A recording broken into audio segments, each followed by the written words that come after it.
अस्सलाम वालेकुम। उम्मीद है आप खैरियत से होंगे। आज की वीडियो में हम प्याजे थ्योरी को डिटेल में स्टडी करेंगे।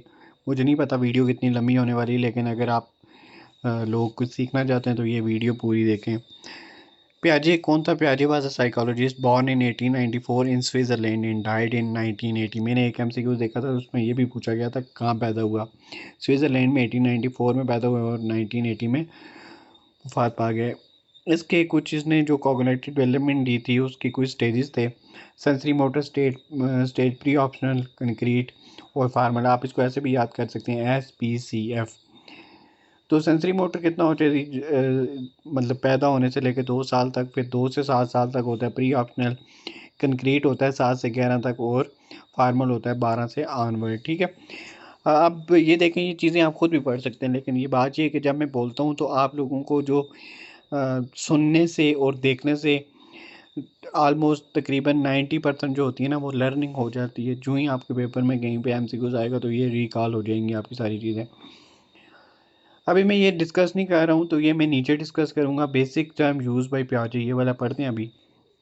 Schema, basic building block of thinking. मतलब कोई भी इंफॉर्मेशन अपने अंदर आप जब उसको लेते हो, सोचते हो, उसको स्कीमा कहते हैं। The way of thinking in brain और द पैटर्न ऑफ थिंकिंग और हाउ पर्सन थिंक। एडाप्टेशन, कोई भी इंफॉर्मेशन आप उसको अपने मतलब जहन में संभाल लेते हो। मेकिंग डिज़ायर चेंज और adjustment, it has two types given below. Assimilation, using previous information to fit in to new environment. मतलब कोई आपको पहले से कोई इन्फॉर्मेशन मिली हुई है, उसको आप इस्तेमाल करते हुए कोई उससे नई चीज़ बनाते हो। ठीक है। रिकमेंडेशन क्या होती है? Altering previous information existing schema to fit in to new environment. जैसे आप, मैं आपको मिसाल दूँ, जैसे आपको कोई बिल्ली नज़र आती, कोई आपको बताता है ये बिल्ली है। ठीक है। तो ये आपने क्या किया? सिमुलेट कर दिया, सिमुलेशन हो गई। ठीक है। अब एकोमोडेशन क्या होता है कि आप कुत्ता नज़र आया, आप उसको भी बिल्ली बोलेंगे। ठीक है। लेकिन अब आपने क्या किया, वो कुत्ता तो बिल्ली नहीं है। आप उसने क्या किया, पुरानी इंफॉर्मेशन को अल्टर किया, चेंज किया, ताकि नई कोई चीज़ जो आपने माहौल में देखी है उसको फिट कर सकें। Equilibrium, situation where previous information fit in new environment. Previous information भी न्यू एनवायरनमेंट में फिट हो जाती है, इसको कहते हैं इक्विलिब्रियम। डिसइक्विलिब्रियम ये आता रहता है, situation where previous information does not fit into new environment. जैसे पहले आपने बिल्ली देखी थी, अब आपने कुत्ता देखा, तो प्रीवियस इंफॉर्मेशन के साथ फिट नहीं हुआ ना, तो इसको कहेंगे डिसइक्विलिब्रियम। अच्छा, अब ये सेंसरी मोटर वगैरह को हम समझते हैं। सेंसरी मोटर में क्या होता है, इससे एक दो क्वेश्चन लाजमी आते हैं। रिफ्लेक्सेस कौन से होते हैं? Sucking, object, स्वेलविंग। आपने देखा होगा छोटे बच्चे जो होते हैं वो क्या करते रहते हैं, चीज़ों को चूसते रहते हैं। कोई भी चीज़ हो मुंह में डाल लेते हैं, चबाते हैं। अच्छा जी, crawling, walking, ETC। Exploring world through sensing, मतलब हर चीज़ को टच करके देखना, देखना कि उठा उठा के फेंकना। इसलिए पियाजे ने जो है इनको लिटिल साइंटिस्ट भी बोला था। ये मैंने इसको हाईलाइट भी किया। हैबिट्स क्या होते हैं? Repeating movement of arm, hand and eyes. इस तरह हाथ हिलाते रहते हैं, आपको पता ही है। आई हैंड कोऑर्डिनेशन होती है। Object permanence, knowing about invisible objects. Experimentation, हर चीज़ को क्या करते हैं, चेक करते हैं। इसीलिए पियाजे ने इनको लेटर साइंटिस्ट बोला था। Doing new thing and activities. अच्छा जी, ट्रायल एंड एरर एक्सपेरिमेंट, गलतियाँ करते हैं उनसे सीखते हैं। ठीक है। अच्छा, इसके बाद है हमारा दूसरा स्टेज जो होता है concrete, sorry, pre optional stage.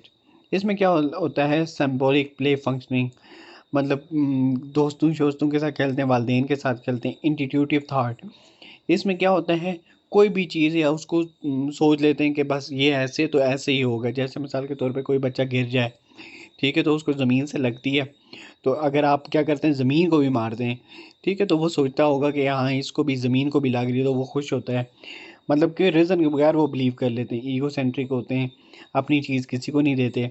एनिमिज़म, ये होता है कि किसी चीज़ को देख के कॉपी करना। देखा उसने पापा को, देखा कि कोई मतलब उन्होंने शर्ट पहनी हुई है, वो भी कोशिश करेगा शर्ट पहनी हुई है। अक्सर लोग जिनके वालदेन मतलब पापा शेव करते हैं, तो बच्चे भी अगले दिन रेज़र उठा के लगे हुए होते हैं।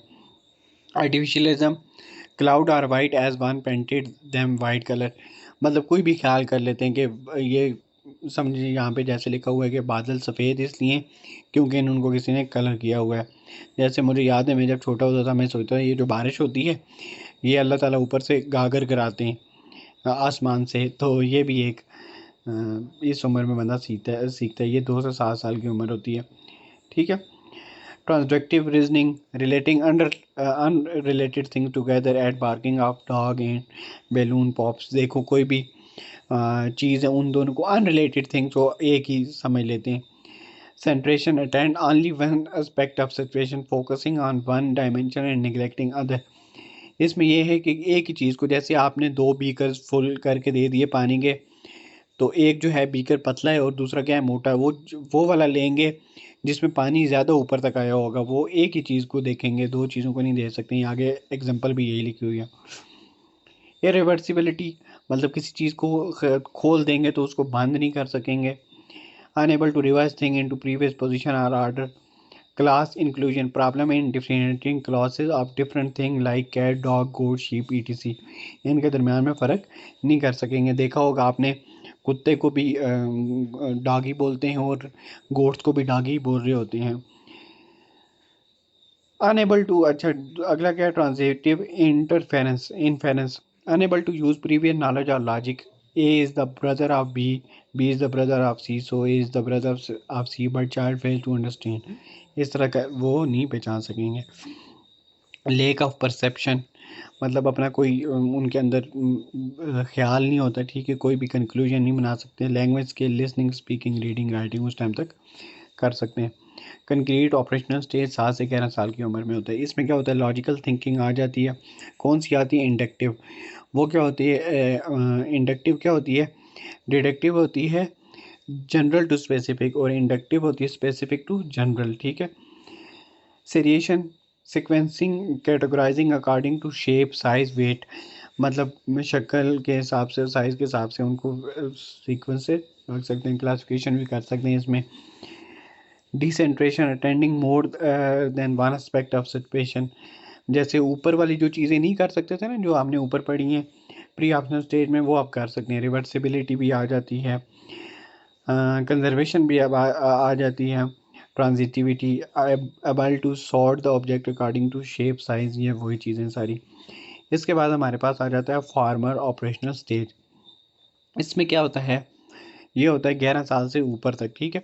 एब्स्ट्रैक्ट थिंकिंग आती है। कौन सी आती है thinking about way things are not in front मतलब जो ख्याल कर सकते हैं हम कि अभी जो चीज़ें सामने नहीं है उनके बारे में हम सोच सकते हैं इस उम्र में। डिडक्टिव रीजनिंग आ जाती है मतलब general to specific. Metacognition thinking about own thinking or mental process। higher order thinking comprehension planning to find solution of task मतलब कोई प्रॉब्लम वगैरह दी जाती है तो उसको ये कर सकते हैं सॉल्व कर सकते हैं।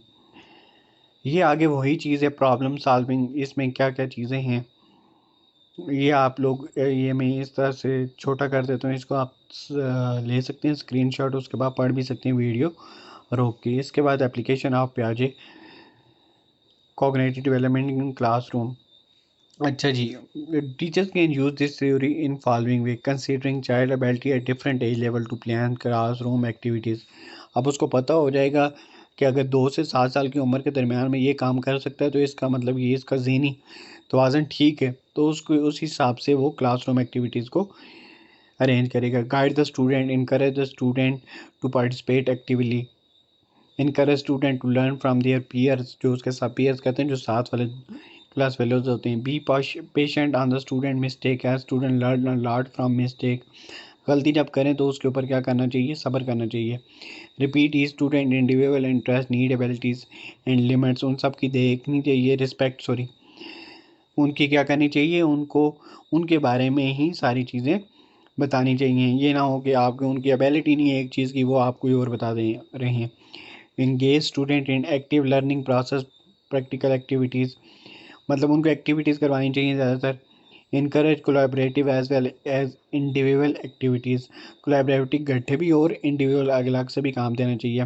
Present new problem so student learn to handle disequilibrium उनको नई सिचुएशन देनी चाहिए तो डिसइक्विलिब्रियम को ताकि वो हैंडल कर सकें। डिसइक्विलिब्रियम ये होता है कि कोई न्यू सिचुएशन जो आपकी प्रीवियस सिचुएशन से मैच ना कर रही हो। उम्मीद है ये वीडियो आपको अच्छी लगी होगी। तो अगर अच्छी लगी हो तो लाइक और सब्सक्राइब ज़रूर करें। Thank you for watching.